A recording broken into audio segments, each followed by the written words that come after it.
Thank you for tuning in and welcome back to Real Estate Facts. In today's episode, you'll learn about the pros and cons of rent-to-own homes. My name is Andrew Finney. Please consider me your real estate geek. I am always here to help. If you need help finding a top agent where you live, or if you simply want to drop me a line to say hello, my contact info is below. If you haven't already done so, please go ahead and subscribe to this channel now and like this video. Thank you.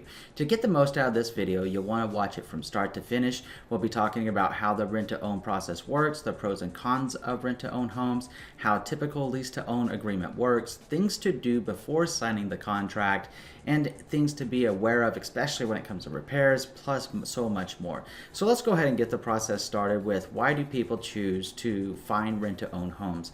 A rent-to-own home, in principle at least, sounds like a great idea. Especially for consumers that don't qualify for a mortgage right now. Now, the trade-off on that is you're still going to have to qualify for a mortgage at some point, and generally that some point is 2 to 5 years after you've entered into a rent-to-own agreement. So we'll go ahead and start talking about this a little bit more about how does this work. So again, rent-to-own contracts generally last between 2 to 5 years, and there will be upfront option fees that you're required to pay prior to being able to move into that property. A portion of the, think of it like the mortgage or the rent in this case, let's say it's $2,000, a portion of that will be applied to the purchase for your down payment on that property over time. But let's say that the upfront purchase option is going to set you back $15,000. This is where rent-to-owns get pretty interesting. There's going to be these upfront fees with the purchase option before you even enter the agreement to purchase this property. On a rent-to-own basis. And if you had $15,000 just laying around for the option, then you probably could qualify for a mortgage depending on what your credit score is looking at. So let's go ahead and talk about the pros of the rent-to-own homes. So some of the pros of a rent-to-own home actually include you'll be able to move into the home right away. Okay, I mean, there's no escrow and all that other stuff. It just boom. Once the agreement's signed, everybody's happy, you move in. You have time to improve your credit score to qualify for a home loan if that's something that you need to do. A portion of your monthly rent actually goes towards the purchase price of the home, which is helpful, and you can qualify with poor credit because the person that owns the property is going to be the one that's going to judge whether you're creditworthy or not. You can get the home for the current market value, ideally. So the cons are that there's a large upfront option fee. Going back to that $15,000 option fee. If you got $15,000, they're pretty expensive. That's upfront and it's non-refundable. You could be forced to leave the property if the owner gets foreclosed on or goes through a short sale process. If you terminate the contract at any time, you lose your option fee. So again, going back to like that $15,000 amount, if you got foreclosed, if the owner got foreclosed on, if they went through a short sale and lost it, or if you terminated the contract for any reason, you lose that option fee, and the option fee could be as high as $15,000. It could be less than that, or it can be more than that, depending on what the rent-to-own owner is actually looking for. And you still may not qualify for a mortgage at the end of the agreement, and the interest rates will be higher more than likely because interest rates are on the rise. Depending on what interest rates are doing, they could be higher or lower, but right now they seem to be on the rise. So it's really important to understand that going up front with those pros and cons. So how does a typical lease-to-own agreement work? Well, let's say that you find a rental home or apartment in that property, let's just use a number of $200,000, and your monthly rent payment is going to be about the same as what you were paying, let's say $1,600 a month, with $250 of that going towards the purchase price every single month. So that means that you're getting $3,000 over the period of 2 to 5 years, a year, going towards your purchase price. So that's the idea there. There's also an option fee on this property, let's say of $9,000, required to be paid for up front.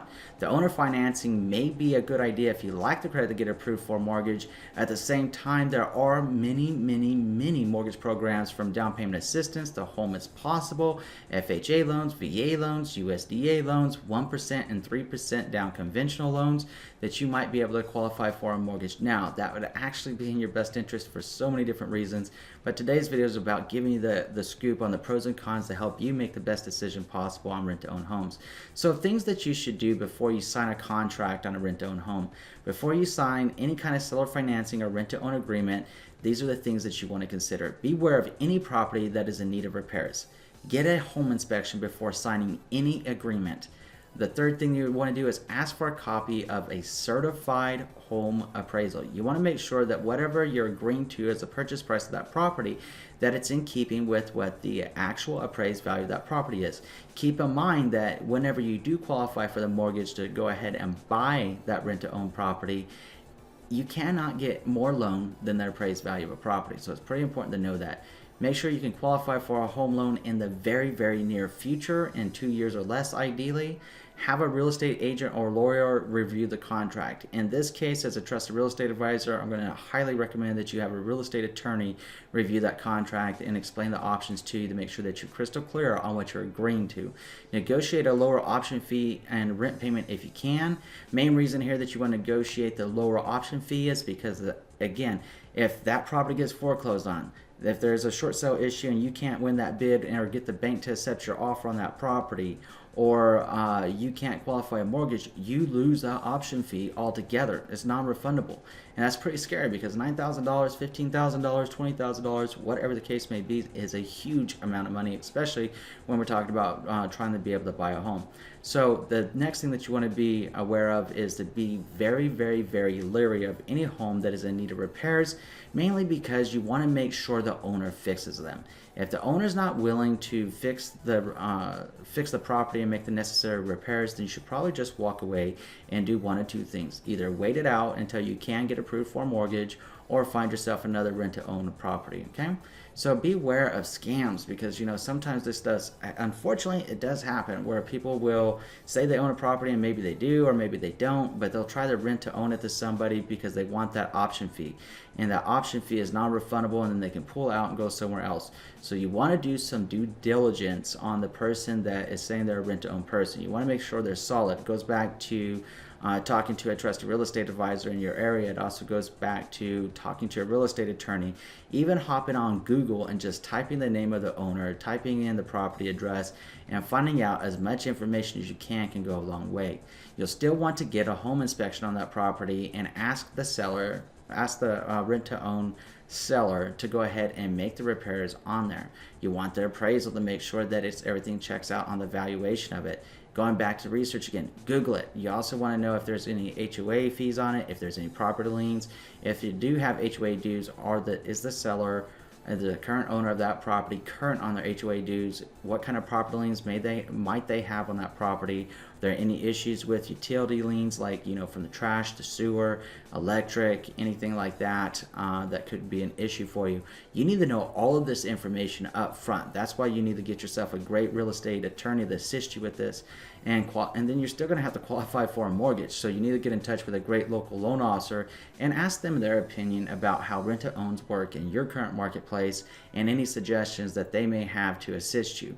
You may be quite surprised whenever it comes time to qualify for a mortgage for these days. I mean, FHA is a type of loan, right? Underneath FHA, you have down payment assistance loans, you have first-time home buying loans, you have home as possible loans. There's so many different kinds. VA has a lot of assistance as well. VA, though, you have to be active duty military or honorably discharged veteran that qualify for the VA loan. And then there's USDA loans, which is a loan for rural areas of the country. And then with conventional, there's actually 1% down, 3% down options, and even conventional loans have some down payment assistance and home as possible type loans for the first time home buyer as well. So you have so many options for you. And the real question becomes, what's going to be best for you and your family, and what are you most comfortable with doing whenever you're choosing rent to own because maybe you don't have the best of credit right now. You'd be surprised that in as little as 6 months, there's a lot of things that you can do by working with the right trusted real estate agent and the right local loan officer that can do a lot of stuff to help guide you on the path of boosting your credit score and put you in touch with credit companies that will assist you in boosting your score and teaching you what to do. And it can take as little as 6 months. Sometimes it's even faster. Sometimes it might take a year. At the same time, if it helps you save that money that you would be putting up on a rent-to-own home, keep the peace of mind, then, it's really up to you whether that was a good decision for you and what you think about it. So, this is a really interesting topic. It's one that came up from one of our community members. Had thrown it out there to me that actually just said, hey, what's my opinion about a rent-to-own property? And do I have any videos on it? Since I didn't, that's what prompted me to go ahead and make this video about the pros and cons of rent-to-own homes. So here's the fun part. Tell us what you're thinking about this video in the comment section below. Give us some feedback. Give us any specifics. And if you have any ideas about what you'd like to see next on a rent-to-own video or something else, just let me know. So tell us, what was the biggest surprise to you in this video? Was it the fact that a rent-to-own property has a non-refundable option fee? Or was it the fact that whenever you start looking at a rent-to-own home, you need to start doing your own due diligence about what's owed on that property, from liens to tax issues to hiring a real estate attorney to review the contract with you before you sign anything? Or was it simply that you still need to follow a lot of the same things that happen in the closing process with a home inspection and appraisal? Tell us what your thoughts are in the comment section below.